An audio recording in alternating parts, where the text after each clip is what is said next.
The following is a presentation of the Black Hollywood Live Network, the first online broadcast network dedicated to African American entertainment. Hollywood Redefined. From Los Angeles, California, presented by Maria Menounos and streaming live thanks to Akamai Technologies, this is Black Hollywood Live, Phenomenal Women, featuring in-depth interviews with today's most inspiring women. Black Hollywood Live, Hollywood Redefined. You're listening to Black Hollywood Live. And now, the host of Black Hollywood Live, Phenomenal Women. So this is my Whitney Houston. Oh, so that's me right there. Yes, that is you right there. I can't see it anyhow. It's too far and too small. Hello, everybody, and happy Friday. Welcome again to Black Hollywood Live. I'm your host, Ashita Andre, and with me today, I have a very special guest, a very busy guest at that, Dr. Beverly Bam Crawford, who is the founder and senior pastor of Bible Enrichment Fellowship International Church, which is located in Inglewood, which is where I stay. So I'm so excited to have you in the studio with me today. Right. Welcome. Thank you so much for being with me today. Thank you. It's good being here. So tell me, what is BAM? Is that a nickname? Yeah, it's a nickname, but it has also become a prophetic name, and I can get into that a little later on. Okay. But it's merely my initials. Okay, Beverly and Miller. Okay. And so one of my early jobs, I worked at the bank, and you have to initial all your work, initial your work, and I was initialing my work with B.M. And then it became a big joke, B.M. Everybody's laughing. And so my best girlfriend, she's still my best girlfriend, 49 years, she said, put the A in there and we'll just call you Bam. So I put the A in there because it's Beverly and Miller. And so that's how I became Bam. Okay, then Crawford is the married name. I love it. I love Bam. So some people think it's Bam because of the way I talk or the way I preach, but that's not it. But then it is it. But that really hasn't how it started. But I think God had a plan in mind when he gave me that nickname, Bam. My initials came together. That's all it is. Absolutely. You know, God always has a plan. Right, he does. So I want to talk to you about your plan and what was that day like, or that moment, or that journey when you realized that you have a special calling on your life to inspire others? It goes way, way back. Way back. I think when I was a little girl, I really knew when I was a little girl that I was to inspire and to help. You know, even when you're the teacher's monitor and you help with the reading, you help with this, you help with that, you're just so involved. But I had my own philosophy when I was a child. I gave myself my own mantra that helped me get through a lot of really rough things in life. And so I felt that there was something working on the inside of me. I didn't know exactly what it was. And so I always felt good, better, best, never let it rest until your good is better and your better is best. And that's what I say all the time. And so good, better, best, so I've always, even as a little girl, I strive to be better. You know what I mean? I've always competed with myself in terms of doing something better the next time. And I was good in school. I loved school. I loved school. I'm those weird kids. Loved school, hated vacation. I just love school. And I think I love school so much because that's where I found validation, and I was rewarded for my efforts because home life was a little bit different. My mother died when I was 10, and we were kind of pushed around a lot by relatives and families and living from pillar to post or not having any place to live. So when you grow up homeless, you learn to compensate for things in your life. And the good thing about that is that you carry those things throughout life. It can either make you or break you. And I chose to let it make me and not break me. Right. I love it. I love it. So take us to that moment where you said, okay, today's the day. Because I know my pastor said he struggled. Yeah. He was running from it. Because he knew what that calling was. I didn't know I was running from it. Let me put it like this. When my mother died when I was 10, I shut off from God because I was angry at God because I couldn't understand why she died. I couldn't understand why a mother with 5 kids dies, or God let her die, or he killed her, whatever a person's, philosophy or concept is. But it just made life very, very difficult. And so a lot of things that me and my siblings went through, I always attributed to the fact that I didn't have a mother. So I thought that children that had mothers mothers didn't go through the same thing that we were going through. You know, I internalized so many things. So as a little girl, I loved going to church. I love Sunday school. I grew up at Grant AME Church on 105th and Central. Reverend Merce was my pastor when I was a little girl. I loved going to church. I would walk to church by myself. I mean, the whole house would be asleep, or wherever I came from, I would walk to church and go to church. So I didn't know about a call, but I knew that I loved the Lord at a very early age. Okay, so therefore, when my mother died, that just threw me into an area of just distrust.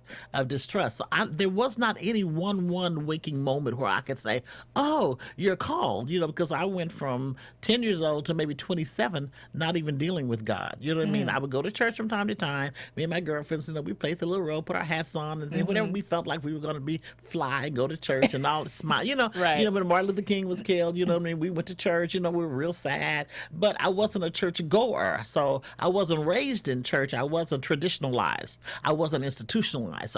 So the good thing was I didn't have that thinking that said women can't do this and women can't do that. I never grew up in a church that said you have to do this, you have to wear this, you have to sit here. I never do that because I grew up in the streets. So in the nightclub, you sit where you want to sit. In the bar, you sit in the party, you sit where you want to sit. So I had this kind of freedom, and it may be a different kind of freedom, but it was a freedom. I didn't have those bondages. And so when I gave my life back to the Lord when I was about 27, and a friend of mine who's in glory now, his name is Teamer, you know what I mean? We worked together. We had a couture shop in West Hollywood. He was a designer, and he was gay and flamboyant, and we hung out together. He was one of my best friends. We dressed alike. We partied. We did our thing. And then it came to a point in his life that he gave his life to the Lord. And he kept asking me to come to church with him. And I said, you know, I kept putting him off and putting him off. You know, I was too busy.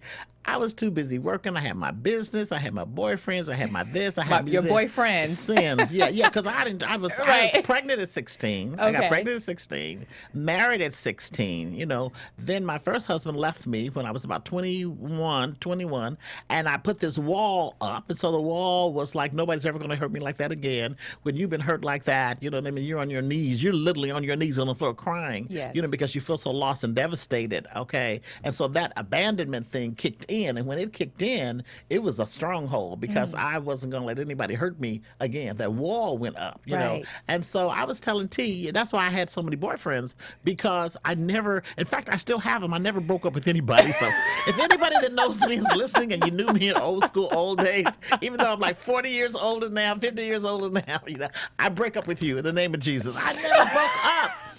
Because I never fell out with any of them. And I really almost have thought like some dudes think, you know, like in other words, it was convenient, and I never made a commitment, you know. So when T asked me to go to church, you know, I was juggling all kinds of things. And so I didn't think I needed it. I felt like, oh, well, maybe he's struggling with being gay. You know what I mean? I wasn't struggling. I'm not gay. I'm not struggling with that. And so, but he kept on asking me, and he kept on, and I finally went to church with him. And that first Sunday I went to church with him, I found myself walking down the center of the church, crying, gave my life to the Lord, got filled with the Holy Spirit, you know, a miracle happened in my life. My leg grew out, you know, there's all kinds of things happening at that one day. And the amazing thing was that was the Sunday after we had finished taping. So I used to be in this business. This is what I did. Okay. I worked in fashion, and then I worked at the studios. I was started off as a production assistant.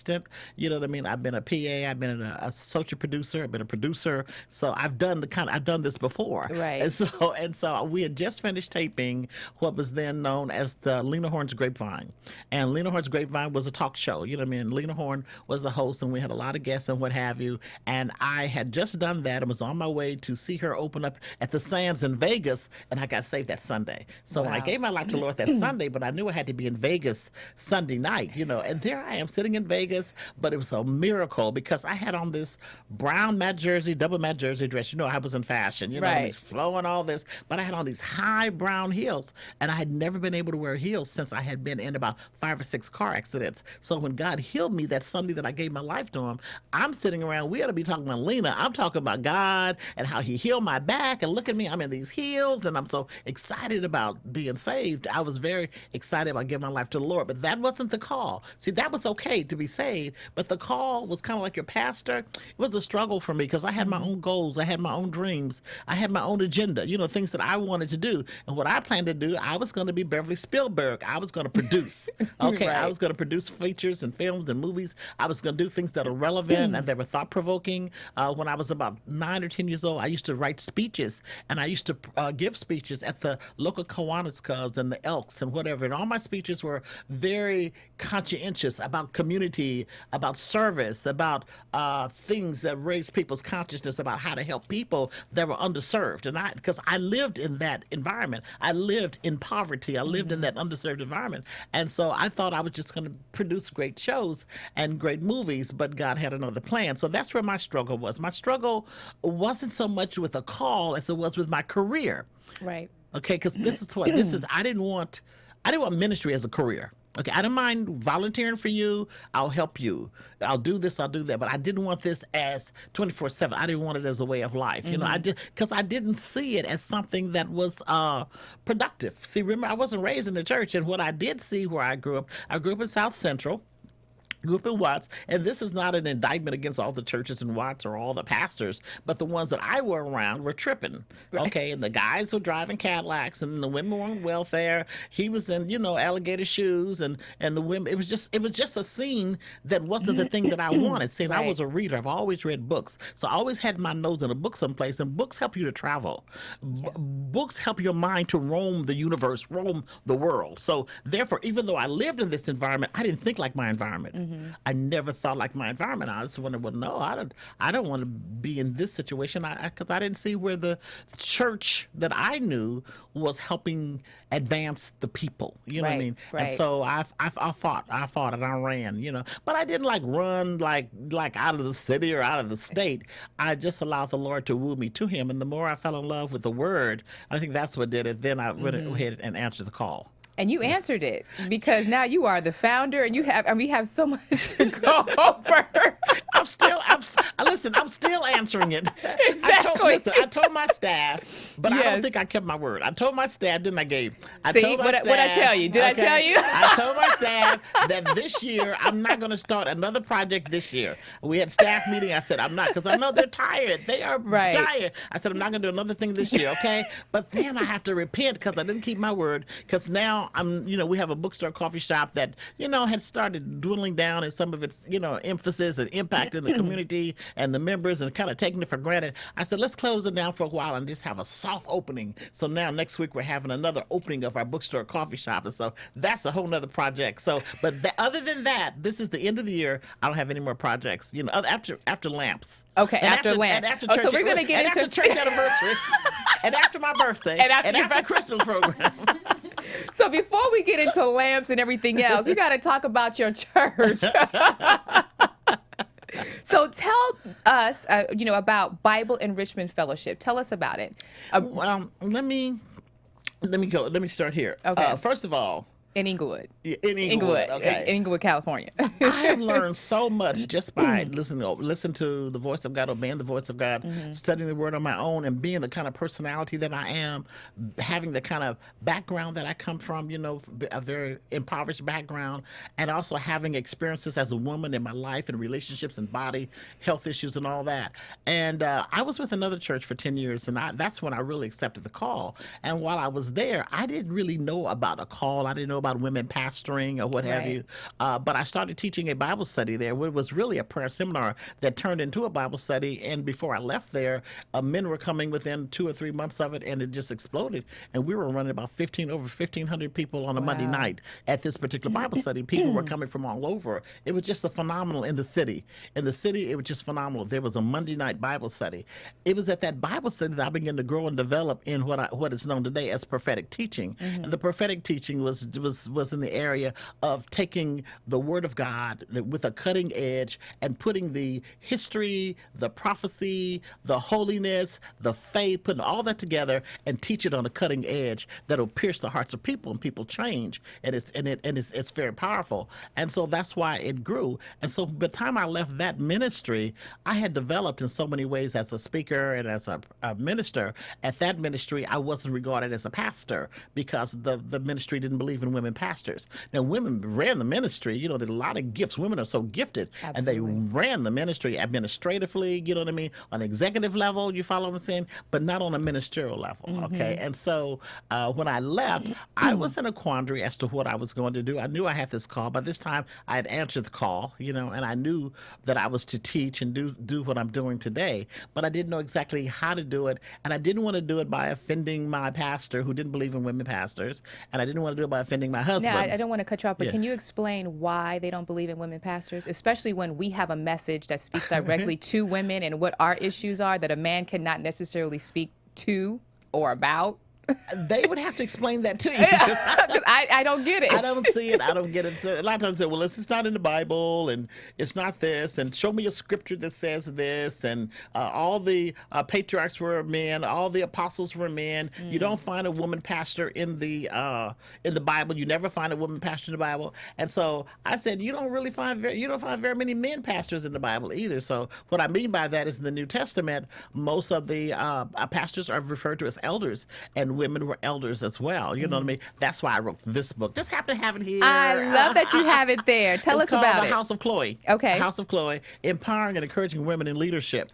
Dealing with that very subject in terms of the equality of women.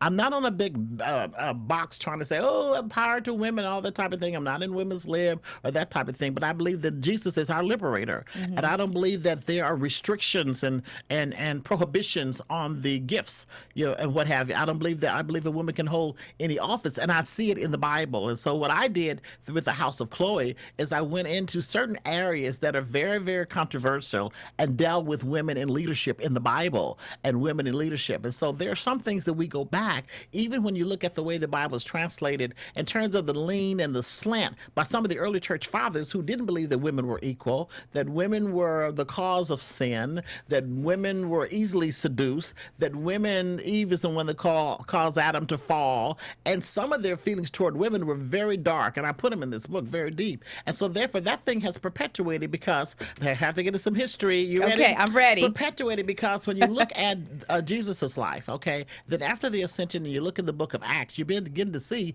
the birth of the church, inauguration of the church in the book of Acts, okay? Then you see women involved. You know what I mean? Women were in the upper room. Women followed Jesus, okay? So we begin to understand how God used women, how Paul used women. Women were part of that. So we see in the first century church that most of the churches were in houses. They were house churches. Most of the house churches were pastored by women. Okay, women. Some of the women in the Bible that you don't see their role, if you study them historically, you found out that they were housekeepers, not housekeepers like someone who cleans, Like we have the but definition a house administrator, that she governed house, the employees, the servants, everything like that. And so, but after the fall of Jerusalem in AD 70, and the church, the Apostolic church, became more into the Church of Rome, and it took on a lot of the Roman church philosophies, ideologies, and paganisms. But then they began to adapt a lot of the things from Rome, and then there was a lot of things that the church lost. We lost our apostolic and our Jewish roots. We lost our Jewish roots,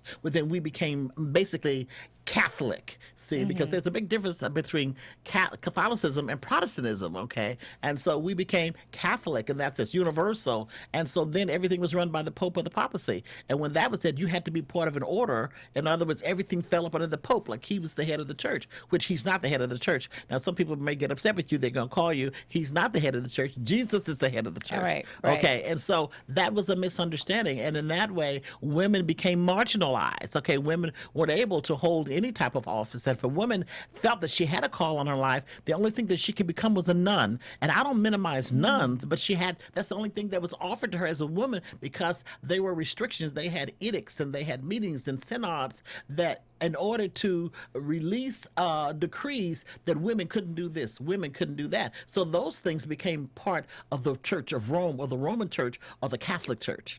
And then it trickled into the Apostolic Church, or the Church of Christ, Church of Jesus Christ. And then it wasn't until the Protestant Reformation in 1500 that we pulled out of the Catholic Church. And I say that our early church fathers were mostly the Church of Rome, even though we have some other believers there from Northern Africa and what have you. But it takes history to understand what happened with women. And so some of the men today don't even know where they got this biased from. They don't even know where they got it from, but it's deeply rooted in the culture of the church. And see, that's what a lot of people, I know women who will not have anything to do with the church because it seems to be so negative on women. You know, you always see the men doing this and the Right, and the women are always the first lady. First lady, she has to be first lady. She has to be the best dressed. She has to wear a hat and her gloves. Right. And I know first lady, I love them. We have a tea every year. We honor first ladies, and so I don't think that that's not an important role, because many of these first ladies have a call of God on their lives. Many of them are called to pastor. Many of them are called as authors and writers and leaders and community activists. They're called, but they stand beside their husband. But many women will minimize their gifts and dumb down to be a support to their husband. And see, that's something that the church teaches, and I don't believe that whether they teach it verbally or they teach it experientially. Right. They teach it. And I just believe that with young girls today, there's too many things going on that young women can do. And I'm just an example of that. You Absolutely. Because you just came and just changed the game and just became the... Well, you know what? And it happened. I didn't sit down and say, I'm going to change the game. I'm Right. going to pastor church. These were not goals. They're Right. going to do this. But in obeying God and just with a consciousness and sensitivity to what's going on around the world, keeping my hand on the pulse of what's going on. I don't keep my head in the church and my neck in the sand. You know what I mean? There's a lot going on with women. There's a lot going on with people. There's a lot going on with families. And I believe that women have a voice, and you have Absolutely. to have a voice. But a lot of the persecution, it may come from men. I still get persecuted. Right. But a lot of it comes from women too. You know what I'm saying? Well, you ought to stay in a woman's place because that's what they've been taught. Somebody told you to go over there and sit down and shut up. And you're trying to tell me to go over there and sit down and shut up. Not going to work. I love it. Okay, not going to work. That's why Okay. you're on Phenomenal Women. And the church, I'm telling you, and women are women are coming strong. But I tell women, I got so many spiritual daughters, this does not mean that you don't marry, that you're not gentle, you're not Yes. soft, that your husband doesn't have a soft place to fall. Doesn't mean that you don't submit. You have to understand submission, cooperating, working those visions together. But a lot of women, because of what's happened with us, because of the abuses and the sexism and a lot of the things where we're denigrated and degraded in music and songs and in movies and what have you, we have come, women, to think low of ourselves. Because now, if you called a woman a bee one time, it'd be an insult. Now it's no longer an insult. They walk in the room and say, "Hey, bees," and everybody says, "Hey, girl, we bees. Yeah, I'm a bad bee." You know what I mean? We've in other words, we bought the lie. Yes. Okay, we bought the lie. I didn't buy it, but some women bought it. And some of them wouldn't agree with me now. So, but that just freed me. I just took something negative and turned it to a positive. I said, no, you just lowered your standard. You just brought yourself down. Right, You know what I right. mean? Because you let somebody call you a female dog. You know what a female dog does? Yes. Okay, that's all I got to say. Yes, yes. And we're going to talk about some hot topics. And we're going to go into a couple of the things that you have going on before we go into the hot topics of what you all just right, addressed. okay. So let's talk about, that you are also the president and founder of the Company International. Okay. Explain what that is. Well, when I first left the church where I was for 10 years, one of the things I did, I started having meetings with women called Chosen Vessels, which is also the name of one of my books called Chosen Vessels. And that meeting was to inspire and to help women to answer the call of the God on their life or to deal with marital issues and maybe show us how to handle situations where our husbands were not supportive. You know what I mean? When you find a husband that is supportive in his wife's role in any type of leadership, where it's ministry or entertainment or whatever, there's a principle that's the same. If that woman is the visible aspect, or she's the principal, or the one where is getting the attention, or makes the most money, and they're in the same or similar profession, or that man is unfulfilled in his own career, you feel me? Or his career is not moving as fast as hers is, or she's going up the corporate ladder higher than him. Those are dynamics in a relationship. You know what I mean? Those can cause the relationships to really, really falter. And so I started having the chosen vessels. It was a breakfast, okay? But when I received the revelation that I was to pastor. See, I wasn't trying to pastor. I was doing community outreach. But when I received the revelation I was to pastor, I really didn't want to start a Sunday service because I didn't want the persecution. I didn't want to go through what I knew I was going to have to go through to do that. And I just didn't want it. I had to get rid of the fear of men. I wasn't afraid physically, but I was afraid of just dealing with all that it takes to do that. But a girlfriend of mine, and she went to heaven here recently, Pastor Joyce Henderson, she said to me one day when we were eating, she said, said, Bam, what do you have to do to start a church? And I was just sitting there eating at Sizzler right there by where we live. I'm just eating, and I said, oh, just add a service. I was just so casual, so cavalier about it. But once I said it, I was convicted, and I knew that I could no longer run from starting this church service. So once I started the church, I was already having community outreach. Teaching, but I didn't do a Sunday service because at the church where I came from, Bam doesn't teach on Sundays. She does because you don't want people to come in a Sunday and see a woman in the pulpit on a Sunday. So I can teach Bible study, but I cannot teach on a Sunday. If the pastor's out of town, don't let her teach on a Sunday. And even though that was just kind of like ingrained in my head, I don't teach on Sundays. So, but once I started the church and then I started working with families, then I pulled away a little bit from working with women. Okay, because now I'm working with families, I'm working with men. I have so many sons. You know what I mean? I was working with hurting men, broken men, men that were fallen, men that were bound, men who were addicted, the men who were abusive. So now I had the gamut of the family. The family is a system and a unit. I had the mother, the father, and the children. And so I wasn't putting the emphasis on women. So only here recently did I start the company to get back to the vision of helping women and working with women. And the company is just that. It is a network of women from all fields, not just ministry, not just pastors and ministers of music and Christian education and that type of thing, assistants to their pastors, all honorable roles, but women like yourself that are not in churches, women in the marketplace, women in media, women in music, women in the justice system, women who are astronauts, women that are doing all kinds of things, okay, and understanding that the pulpit is where God places you in terms of your purpose. So some people think that a call has to be to a pulpit, has to be to a church, but no, I work with a company which lets us know that a call could be to medicine, a call could be to media, a call could be to do what you're doing. It can be a call, and that is no less than what I do, and it requires the same type of anointing, same type of strength, same type of consecrated life, same type of time before the Lord, same type of things you have to do to maintain your physical stance and your spiritual stance in order to do what you do. And so the company, I added to that what I call a subus. Now, I can talk. You got to get in there. A subus. I know. I know, because I'm like, I'm gonna cut her off in a minute because you got to go to the L.A.M.P.S and the B.E.S.T. I'm telling you, but I have a subus. So but it's so good. It's what you're saying because I'm really in tune with it and I'm loving it, and it needs to be heard. So I don't want to go, okay, well, I got to cut her off because we got all these other things. But then I know they can go to your website if they want more information. More information. But what you're saying is so important. And it needs to be heard from to other women who want to do things as well. Especially in the church. See, because I was doing all these things, God's woman of faith and power, and I was in an abusive marriage. And I never told anyone, okay? So there are a lot of women like myself who are in abusive marriages. And some of these pastors and bishops and elders are abusive.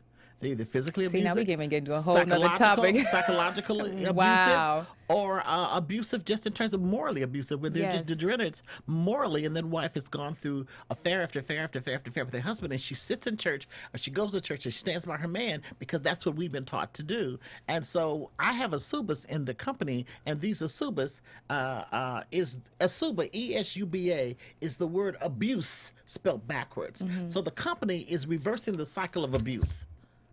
And women. So that's what it's about. So we have asubas for young women that are 18 and coming out of foster care, emancipated women. We have areas for women who have lost children to violence, women who are addicted to drugs, women who are coming out of all kind of situations in families, women who are in entertainment, women who are in business, women. Gabe, help me out. I have so many of them. See, she did it again. So that's where we reach. So like our conferences, like this year, this past conference this year, we dealt with some things about young girls that are in gangs, young girls that are in same-sex relationships. We showed a movie, Gang Girls. It was a wonderful, wonderful movie. We dealt with sex trafficking. So I have a network that I do with one of my daughters out of the East Coast, More to Life. You can go on the website, More to Life. Dr. Brooke Parker Bello, is the founder of More to Life, and that's dealing with young men and women through sexual exploitation. You know what I mean? And so the company is the outreach outside of the church to address some of the issues that the church is not addressing. Okay. Or let me put it this way: Yeah. that the church is not being addressed by men. So when you come to my church, when I use examples, because I'm a woman and I love being a woman, I'm not a man. People say, "Oh, she's too strong," and I used to think that I was too strong or too hard, but I didn't realize that it was just I had a very strong anointing, Right. and I didn't know what to do with it because I wasn't celebrated. You know, the anointing, the strength wasn't celebrated like I've learned now to walk in the grace that God has placed on my life. I came up so you can speak. But I'm loving it. I'm getting, and you know what? It's not about, and I'm looking at you because I know I got the camera probably on you, right? Because she started it. But what I'm listening to and learning so much outside of the realm of church. Yes. And I've always wondered why I have not seen any women pastors. Yes. I've always seen male pastors. Not that there's anything wrong with it, but I'm like, sometimes I want to hear from a woman. And when I do hear from a woman, it's always a guest speaker to the point where it's like, okay, she's just going to touch on a topic or she's talking about marriage. She's not actually a pastor and has a church. Right, and if she right. does, it's the first lady or she has her the morning tea or something like that. So I'm just taken by you. Well, and And I love that. And I'm a bit much. I told But not my- a I bit, told but my not a bit. staff- But let me just say, not a bit much to the point where you're overwhelming, No. but you're a bit much to the where you're like, oh my God, tell me more. Yeah. Okay. You know what I mean? So I'm just so taken by you Yeah, and okay. listening to what you're saying because I'm getting schooled. I'm Yeah. learning as I'm hearing you speak. Well, one of the things that I had to learn,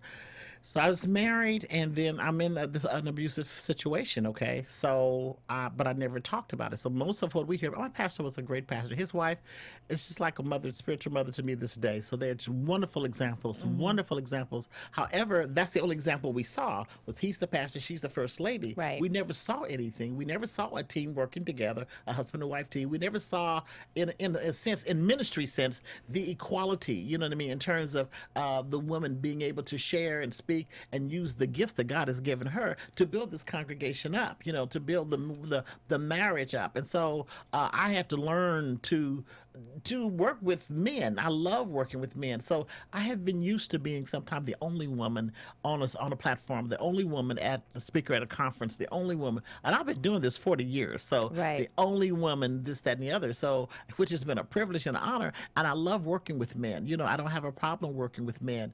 But sometimes I think that what the brethren, I think that they're going to lose control of their wives or lose control of the women in the congregation, keeping them in a certain area because that's the way it is. In other words, what they do, they stifle the growth and the diversity of Right. their ministry when they don't allow those gifts to come forth. Wonderful gifts that women have. Well, now we're seeing it. Now we're seeing daughters coming up, writing books and speaking, Yes, such as, yes. Bishop T.D. Jakes is, Right. daughters coming Right. out Sarah, speaking. she Yes. just wrote a book. She just yeah. wrote a book. And she went through a horrendous Yes. experience. You follow me? And to come out, I'm not saying coming out unscathed, because the church can be cruel. I mean, the church Right. can be very condemning, very judgmental, but life happens to all of us. And so therefore, if we don't understand that life happens to all of us, people in the church grow up like, you have to be perfect, you got to be this holy, Absolutely. devout person, you just got to wear this little white and a big old cross, But you let me- can't do things, Let me ask you a question. And it's one of the things that, I always, and I know a man is a man first, but isn't there a such thing as they know better? And, and I grapple with it because you hear so many things about, pastors behind the scenes and all the drama that's going on. But sometimes I'm like, but you're the man of the cloth. Don't you just know better? Just know not to do that. And you just can't. You don't have this, what the consequences are to where you Yeah. are going to destroy what you built. Yeah. And I just can't understand why I don't see men think differently than women. You know what I mean? Right. We're phenomenal. You know what I mean? And Right. I don't want to get into the right brain, left brain Yeah. thing, but we are different. We figure things out. We're consequential. We would deal more with consequences more, I think, than they Right. do. They're very, very at the moment, very logical, very rational. But some of the men too. Then, in all fairness to them, some are just whores. They're just whores. That's all they are. Because you put a man in a position and he's power. got a power. Yes. But I mean, he's never been groomed for power. He was raised in prison. He was raised on the streets. He was raised in a manual labor job. He's never had this. He's never had that. He's not even been, some of them, a parking lot attendant. You follow what I'm saying? And now he's raised up because of his spiritual connection, his love for God. He went to seminary, and now he got a church. And in this church, you have all these women. You got all these pickings. You got young ones, sharp ones, light ones, and that type of thing. And if he doesn't have any control, and most of the time you're dealing with people who have soul damage, and that's why I wrote this book. Okay, which is Restoration of the Damaged Soul. And I talk about people who have been soul damaged. And most African Americans, our soul has been damaged because of racism, because of slavery, because of the things we go, because of what's in the news right now. People don't know how that affects us. Most of our children live in a war zone. The children that I know that come to our church, even though people travel all the way from Temecula and Orange County and all over to come to the church, but right there in the community, we hear helicopters, you hear gunshots, you drive down the street, you see memorials. We know about death. Our children know about death and murder and all things like that. So our children are traumatized. You know what I mean? So we have a lot of men and women who've grown up traumatized with post-traumatic stress syndrome. Right. Okay, really. And it's not dealt with in us as African Americans. So we look at somebody, he's just a thug, he just that N-word, he's this, he's a that. When a white kid does something, you go, oh, I wonder what happened. Oh, man, let's get him some therapy. But when something with that black kid, they say, well, then that's where he comes from. He's just a thug, he's a this, he's a that. And even though there may be some truth to that, that's not the total story. And so the restoration of the damaged soul deals with that. The soul, what has to do with the components that have to do with our mind, our intellect, our reasoning, our memory, our passion, our creativity, why we do what we do. You know what I mean? And I tie the teaching of the soul to the brain. The brain is the hardware, the mind and the soul is the software. And God gives us through his word, it's all biblically based, how to live a life, renew our mind, restore us. So I teach in this book that the brain can be changed, okay? Right. And that's what renewing the mind is. And a lot of our people don't know that, and they just succumb to our environment. The environment plays a major part in how a person grows up. So back to your question, a lot of pastors, they may know it. They may know it and they may feel it, but they may not have known. They gravel sometimes with knowing how to resist temptation. Yeah. And let me say this, and some women, I was just talking to a young minister the other day, and I was talking to him about his life and telling him, warning him about some things he had to watch. He said, Pastor, you talk about a woman who came up to him and touching his face and doing things like that. Some women really know what they're doing. And I know that they know what they're doing. They're very flirtatious. Absolutely. They're very sensual. And the man is just, he goes after it.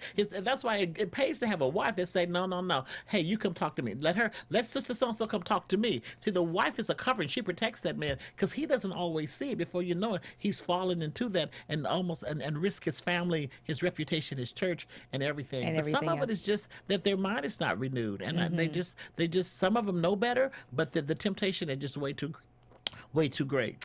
Well, you know what? We got 10 minutes left. Is that all? Yes. I was having such a good time. I was too. And I just want to go into a little bit of, you have one more book there. So I want to talk quickly about your book, about these two things that I want, and then go into hot topics. Okay, this book here? Okay, this book here is called The Law of Faith, Quantum Reality. Okay, now my daughter, my family, I write these books. You know what I mean? And they say, Mama, you just get too deep. I'm not really trying to be deep. Right. Okay, but I just got to give you what God has shown me. I was a Sunday school teacher for 10 years, and I still am a Sunday school teacher at heart.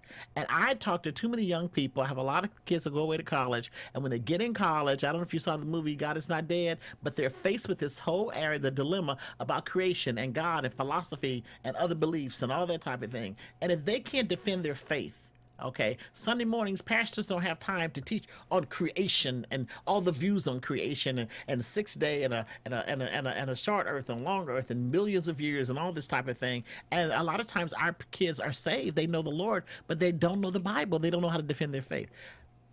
This is how this was birthed. And so I called it Quantum Reality because I talk about the link between faith and science.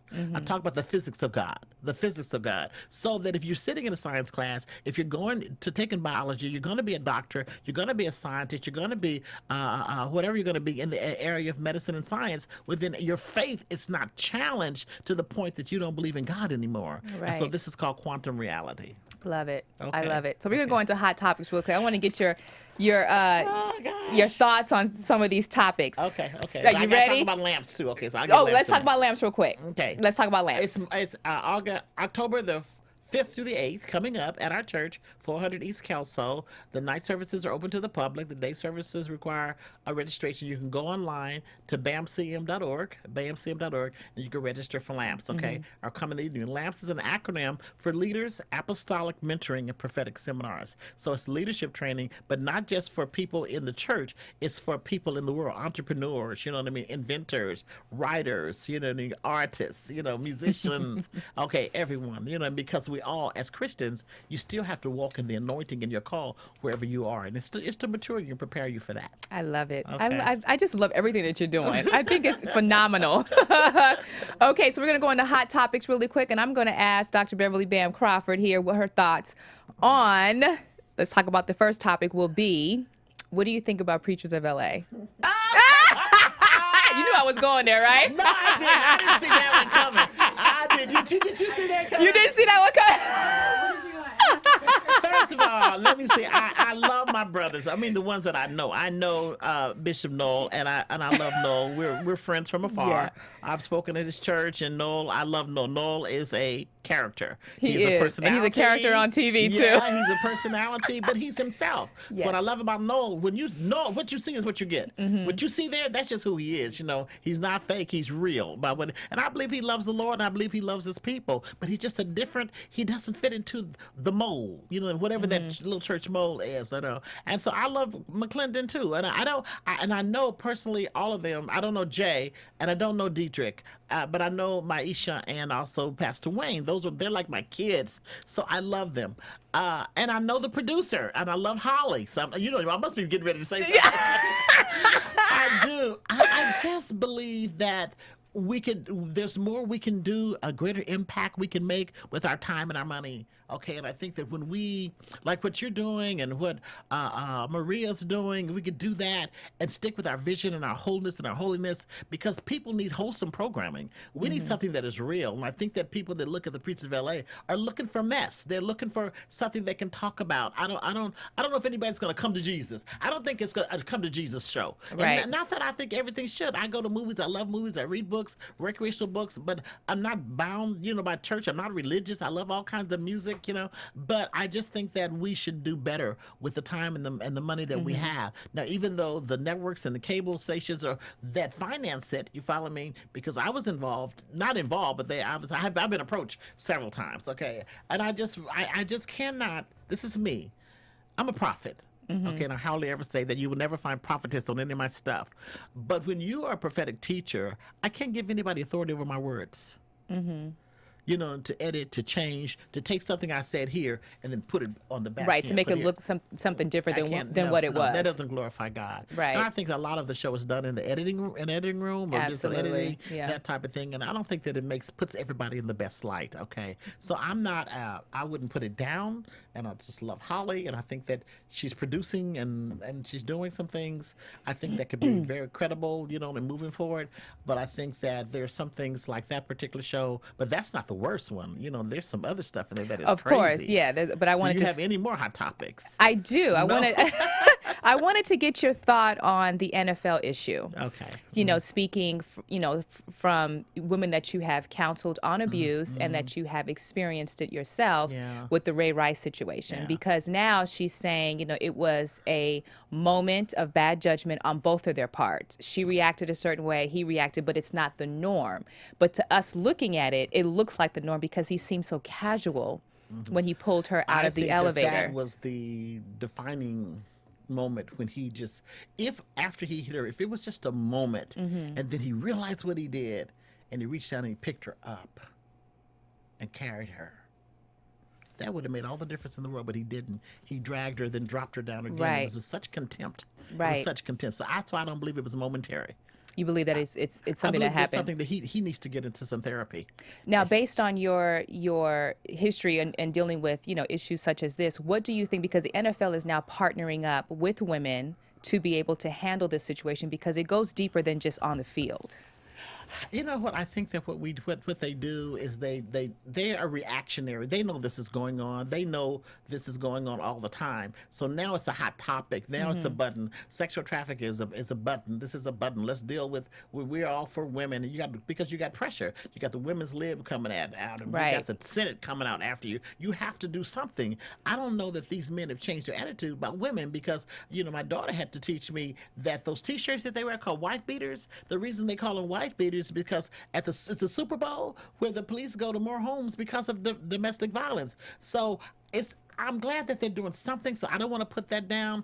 But, a lot of times I don't trust the motivation behind it, but really sometimes God will use people in spite of themselves. He'll take the wise in their own craftiness and still bring something good out of it. But I do know from having been in an abusive relationship myself that it starts off mostly psychological at first and very non-validating and all that. And then when my husband, he didn't like beat me and drag me off an elevator, but each time it was something that could have killed me, in terms of strangling me and where I couldn't breathe and, just come throw me against the wall and choking me and that type of thing.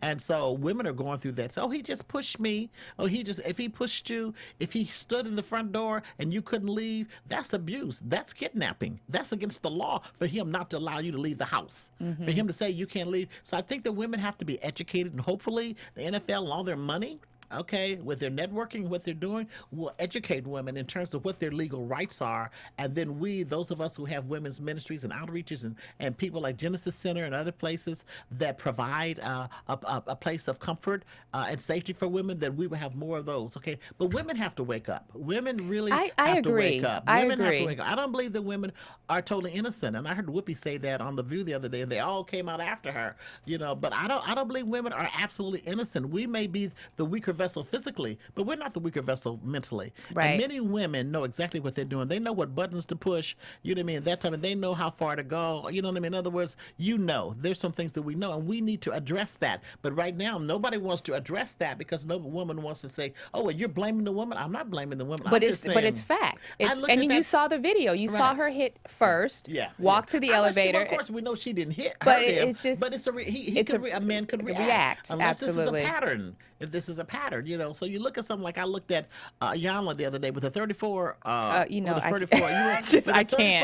kids. do. I can't even go into that. I can't do I'm it. thinking okay. First of all, I want to know, America, who's taking care of all those kids? Okay, and if all these women got jobs like you and me, and they're paying taxes, that's one thing. But see, that's another thing. My mother was on welfare. I didn't think welfare. I don't want the government, in my business. I don't want to be dependent on the government. And so then we look at all these women, and at the interview, it was sad and pitiful. But I wasn't crying for the women. My heart goes out to those kids because those mamas need to wake up. And nothing changed. Nothing changed. And nothing did change even afterwards when I said to wait for the end to see what the end result was. Maybe 2, 3, 4, right, and your girlfriend, all that kind of stuff. It really, and they can call me at the church. They get mad at me. They write me a letter. Y'all need to come and talk to me because that just does not make sense. It's just it doesn't make sense. It's stupid. I love it. You don't value your body. You don't value your life. You wait for a man to validate you. I'm not into women. I'm not asking you to be into women, but you have children. My goodness. And you got 3 or 4 kids, and then you're going to tell him he ruined your life. You opened your legs. He will only do what you let him do. Now, if you had no more better sense or value, you said, well, they don't go to church. I'm not dealing with church. I don't believe that you have to go to church to have self-respect. And there are a lot sense. of women that don't even believe in Jesus. There are a lot of women that don't believe in Jesus. They have more sense than to lay down with somebody who is sleeping with your friend and him and there and everything and that type. I'm glad he got some help with his mom and dad and his issues, but I'm one of those preachers that don't believe that because you had a bad past that's an excuse for bad decisions and bad choices. I don't believe in that. So I'm not the one. And I like that you're not the one. No. Because I got ridiculed because I said the same thing and got in trouble on YouTube. Are you serious? Yes. Well, it's not the women's fault. The men should never. But that's a whole nother story. I just stand for. You got some men that are they're profile batterers. That's what they are. And exactly. Yeah. And then you have also the aspect. Then you have others. Right. But then lastly, before we go, is that the NFL is saying that sometimes because they're such in a combative state on the field, they don't know how to turn it off when they get home. I believe there's truth to that because you look at some of our veterans. When they come home, they are just wiped out from war. Right. They've seen death, war, bombs, etc., etc. And then you kill. And then you're supposed to come home and be able to turn that off without getting the kind of therapy. See, our church is mental health providers, so I'm also advocate for mental health. Okay, so therefore they can't turn that. They don't know off, how so they don't know how to. Right. So I believe there's some truth. I believe it's even the truth with police. People not gonna like that either. I know everybody's mad at the popo right now, but but the whole thing is they go through some of the same things. Absolutely. It's not an excuse. I just think that we have to be more responsible in terms of how we put people back out there. So I do believe all those hits on the head with the NFL and all the things that they rewarded for their brawn, not for their brains, and not for their emotions. And a lot of them, their soul is damaged. So now you get a young man and you give him $45 million a year, okay, because he's able to run with the ball, but he can't read. You know what I mean? He can't figure things out. Right. He doesn't. His cognitive skills are not operating and working. You know what I mean? You know, and I don't like that term. He's a jock, and I don't think that's true with all of them. But some of them, it's too much. I call it a person prospering beyond their soul. They prosper beyond their soul's ability to connect with their environment and how to handle life and money and situations. And that's it. That's a wrap for Dr. Beverly Bam Crawford. We just went like that. I'm done. Oh, gosh. I am so glad that you were with me this morning on Phenomenal Women, because you are a phenomenal woman, and I thank you so much. I got to have you back again. Okay, thank I absolutely have to have you back. I just encourage all the women out there that are called, you know, I don't just say follow your dream. Follow the leading of the Holy Spirit. Just obey God. Absolutely. Don't let anybody talk you out of it. Absolutely. Okay? And thank you so much for being with me today. Thank you, Gabe, for being with me. Yes. I'm your host, Ashita Andre, and I look forward to inspiring you next week. From producers Maria Menounos, Dario Kristen, Tiana Hobson, Kevin Undergaro, and the entire BHL crew, we would like to thank you for supporting Black Hollywood Live, the first online broadcast network dedicated to African American entertainment. For questions and comments, contact us at info@blackhollywoodlive.com. Like us on Facebook, tweet us, or Instagram us at BHL Online. And I'm your BHL announcer, Scipio. Instagram me at Planet Scipio. Thank you for tuning in. The views expressed here are those of the host only and do not necessarily reflect the views of BHL or its owners or principals.